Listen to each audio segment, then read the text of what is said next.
আশা করি আপনারা সকলে ভোলেননি লাগান সিনেমার সেই দৃশ্যটা যেখানে সবাই ঘানানা ঘানানা করে মেঘ আসছে বলে আনন্দ করলো পুরো গ্রামের লোক।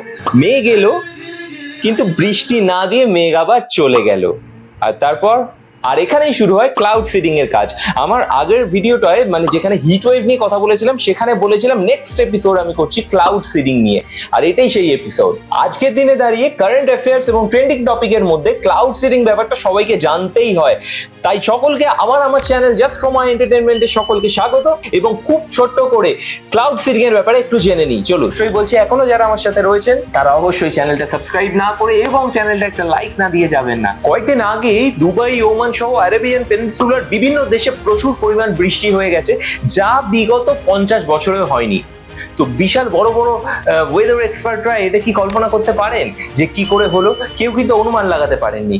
তবে এর পেছনে কি কোনো রকম ভাবে ক্লাউড সিডিং এর হাত রয়েছে? তো ফিরে যাই 1946 সালে, যখন সায়েন্টিস্ট ভিনসেন্ট শেফার প্রথম ক্লাউড সিডিং এর আইডিয়াটা ভাবেন এবং সেটাকে বাস্তবায়িত করেন।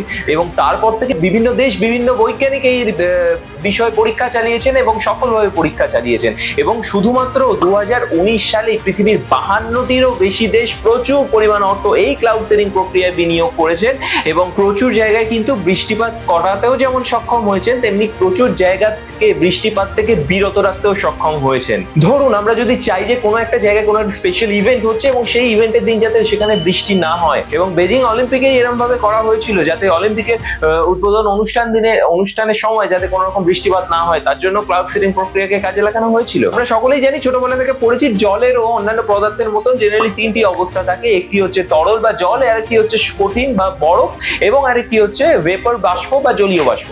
সূর্যের তাপে আমাদের পৃথিবীর বিভিন্ন নদী, নালা, সাগর, মহাসাগর থেকে জলীয় বাষ্প, জল বাষ্প আকারে আকাশে উঠে যায়, এবং আকাশে গিয়ে ধূলিকণাকে কেন্দ্র করে তারা আবার পুনরায় জলকণা বা বরফকণায় পরিণত হয়, এবং সেখান থেকে মেঘের সৃষ্টি হয়।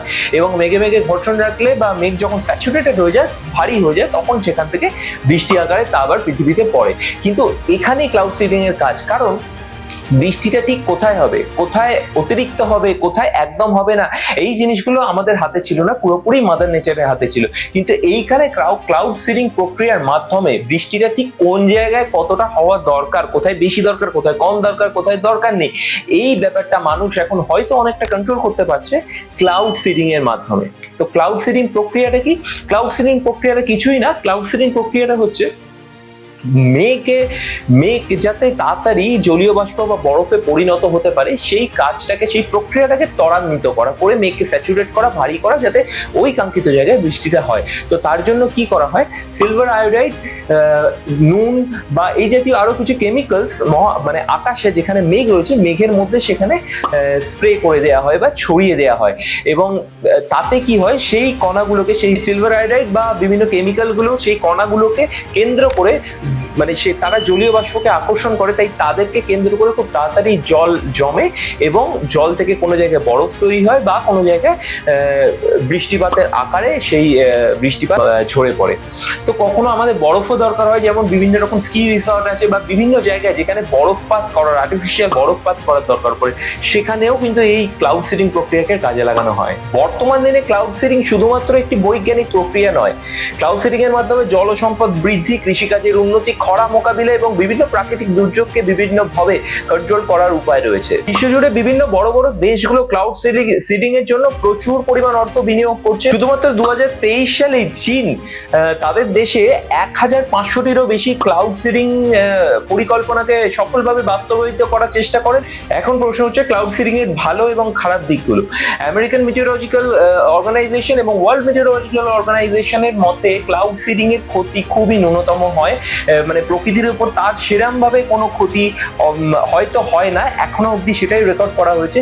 তাই বলা যেতে পারে এটা আপাত দৃষ্টিতে একটি সেফ প্রক্রিয়া। কিন্তু হ্যাঁ, অবশ্যই মানুষ বিভিন্ন বৈজ্ঞানিক আবিষ্কার হয়তো ভালোর জন্য করেছিল, কিন্তু পরবর্তীকালে সেটা মানুষের অনেক ক্ষতি সাধন করেছে। তাই সেই অ্যাটম বম, সেই পরমাণুর যেসব বাজে রূপ আমরা দেখেছি, দয়া করে ক্লাউড সিডিং যাতে মানব জাতির বা পৃথিবী বা প্রকৃতির যাতে কোনো রকম অকল্যাণে ইউজ না হয়, সেই প্রার্থনাই করি।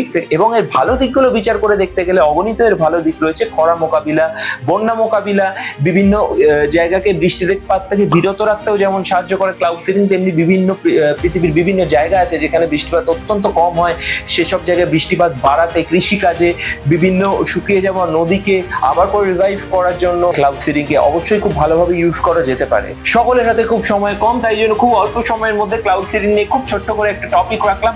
আপনাদের কি মনে হলো, আর আপনারা এর বেশি আর কি জানেন ক্লাউড সিডিং সম্পর্কে, বা নতুন আর কোন টপিক জানতে চান, তাই নিয়ে নিচে কমেন্ট করুন। আর অবশ্যই বলছি, এখনো যারা আমার সাথে রয়েছেন তারা অবশ্যই চ্যানেলটা সাবস্ক্রাইব না করে এবং চ্যানেলটা একটা লাইক না দিয়ে যাবেন না। এরকম ধরনের নতুন নতুন টপিক এবং ব্লগিং নিয়ে বারবার আপনাদের সামনে আসতে থাকবো। দেখা হচ্ছে, খুব ভালো থাকবেন এবং পথপ্রসূদের সাথে থাকবেন, পথপ্রসূদের পাশে থাকবেন।